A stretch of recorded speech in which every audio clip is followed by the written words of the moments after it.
So today we're going to do just a little bit of an update of what I got a couple projects going on in the shop. I'm going to get to this here in a second. Last thing I did, which really was pretty a minor deal, this is the part of kind of the bracket. So this is like the pivot for my belly blade for the 332. It sits under the bottom. So this is basically the front end of front pivot of the push blade. So a triangle piece comes in here and fits that part, and basically this is pretty much stock. This is just tacked on there for if I wanted to put a electric linear actuator that would go on there for angle.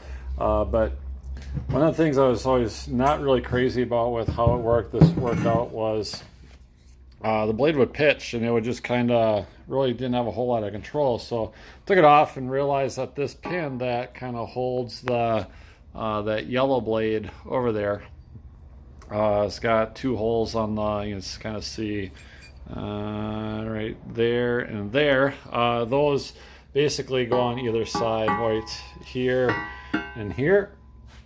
And there was quite a bit of pitch left to right, yaw, I don't know whatever the right word is for it. So looking at it a little bit closer, basically there's just a big gap. The hole in there is, okay, so you can kind of see the hole there, definitely not round. So the bottom part is round, but there was a lot of extra space between like right here and there. So just last night I pulled out some 6013 rod and just basically made two little pads there and then ground them down until it fit. So now this pin goes through there and that's a little bit more stiff there, or not stiff, but pretty snug. And see if I can even get in, it goes in better from the other side. Either way, it's going in with a hammer.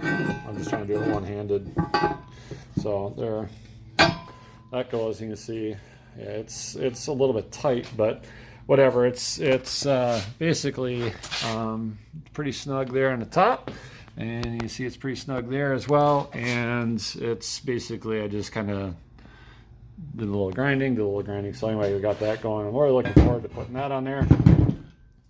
I'm such a brain dead old fart that I got to mark what size wrench I need for nuts on there. But anyway, the real thing that I'm looking forward to doing here is taking apart, not really rebuilding, but just cleaning up this old snowblower.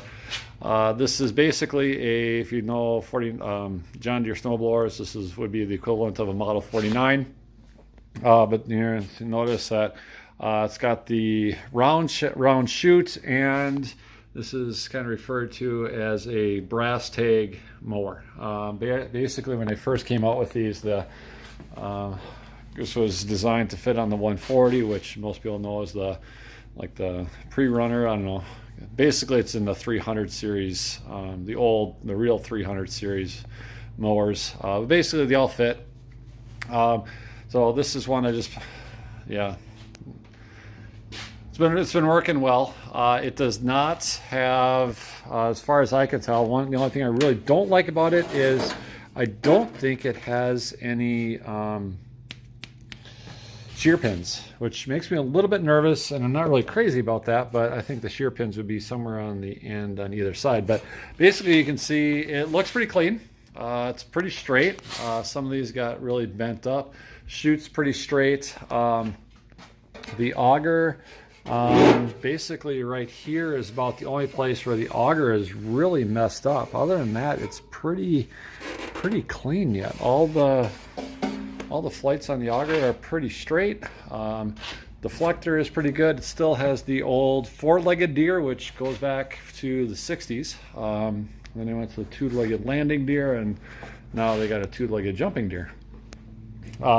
So there's, yeah, it's a really pretty straightforward. So what I want to do is make the rest of it kind of look a little bit more like this cover plate. For whatever reason, when I first got this, I don't know, 6, 7, 8 years ago, whatever, this looked really bad, and I think I took it off because I wanted to just double check the gears, and at that point I was considering doing a gear change on it to speed it up. It's kind of a common upgrade on these. And then I basically cleaned up the chute and painted it, just spray bombed it. You can see it's got a bunch of nicks in there, mostly probably for me. I got a blow a path across the yard to the wood pile every winter, but otherwise the driveway has no gravel, it's all asphalt, so really it stays pretty clean. So it's basically, I think, just frozen junk that goes through it. You can see inside I kind of like to get that cleaned up. Yeah, this side obviously looks really good because it's not pushing any snow, but it just needs, I don't know, flap wheel or something, a new coat of paint, and I think it'll move snow pretty well. The only, I guess, modification looking online, it's on the forums, is I put a flapper on there, and that's supposed to close up the gap in between there, and so you just get, it pushes snow out instead of, because otherwise it just kind of like dumps it out right in front here. So that seems to work pretty well, but I think this is way too thick. The problem is it runs into, I don't know if you can see down in there. Yeah, there's a carriage bolt in there that it interferes with, and it kind of self-clearanced it. Basically, it cracked the rubber after so many years of doing it. And right back up in here, there's a, yeah, that doesn't show up too well. But anyway, yeah, there you can see it. Anyway, I might have to clearance that out a little bit. Oh, it just rattles quite a bit. But the scraper bar looks pretty good. So anyway, just gonna pull it apart, and I don't know, I got a couple cans of just Rust-Oleum, John Deere green, John Deere yellow, and we're gonna kind of go from there. So if we get this all working, I just think it will look pretty nice. If I really get all wound up, I will probably possibly put an electric motor on here. I know some people have put windshield regulators on there. I don't have one, so I'd have to find one, which is just kind of a pain.